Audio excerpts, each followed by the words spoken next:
High, hello everyone, welcome back to my channel. আমি সঙ্গীতা, তোমরা দেখছো চটপটি শোনাই। তো এখনও পর্যন্ত বন্দে ভারত ট্রেনেতেই আছি আর আমরা পৌঁছে গেছিলাম নিউ জলপাইগুড়িতে। তখন ঘড়িতে বাজে প্রায় ওই 3টের কাছাকাছি আর সবাই প্রচণ্ড খিদে পেয়ে গেছিলো। তো স্টেশন থেকে বেরিয়ে প্রথমেই করব আমরা লাঞ্চ, আর আমাদের এখান থেকেই লাঞ্চ থেকেই সব কিছু প্যাকেজ ইনক্লুডেড শুরু হয়ে গেছে। তো সবাই এখানে প্রচণ্ড এক্সাইটেড, আর অনেকক্ষণ ট্রেন জার্নি করার পরে সবাই একটু ক্লান্ত হয়ে গেছিলো, কিন্তু নেমেই সবাই আবার এনার্জি ফিরে গেছে। প্রথমেই আমরা লাঞ্চ করে নিলাম, আর এখানে লাঞ্চে অনেক কিছুই দিয়েছিল।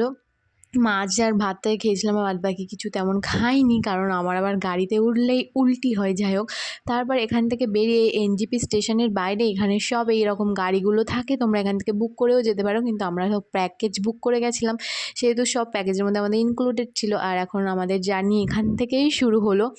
কিছুক্ষণ ঝিমিয়ে নেওয়ার পরে এই সবুজ আর পাহাড়ের মধ্যে দিয়ে যেই রাস্তাটা দিয়ে আমরা যাচ্ছিলাম, এত এক্সাইটমেন্ট হচ্ছিল। আমরা তো এখানে ব্লুটুথ স্পিকার আনতে ভুলে গেছিলাম। রাস্তায় নেমে আমরা একটা ব্লুটুথ স্পিকারও কিনে নিই মজা করার জন্য।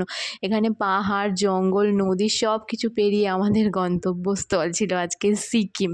তো প্রচণ্ড এক্সাইটমেন্ট নিয়ে সবাই হুল্লোড় করতে করতে, নাচানাচি করতে করতে আমরা যাচ্ছিলাম। কিন্তু আমাদের এনজেপি থেকে সফরটা ছিল প্রায় 8 ঘন্টার, মানে পুরো 8 ঘন্টা পাহাড় ঘুরে ঘুরে সেই কোন জায়গায় যাব আমরা, গ্যাংটক। মানে এনজেপি থেকে আমাদের 8 ঘন্টা লেগেছিল গ্যাংটক যেতে। তাহলে ভাবতেই পারছো পাহাড়ের কতটা উঁচুতে গাড়ি যাচ্ছে, তো যাচ্ছে, সময় আর শেষ হয় না। আর বাইরের দিনের বেলা একরকম ভিউ আর রাতের বেলা আর একরকম ভিউ। এখানে আমাদের বর্ডার এরিয়া, আমরা ওয়েস্ট বেঙ্গল শেষ করে ঢুকে যাচ্ছি সিকিমে।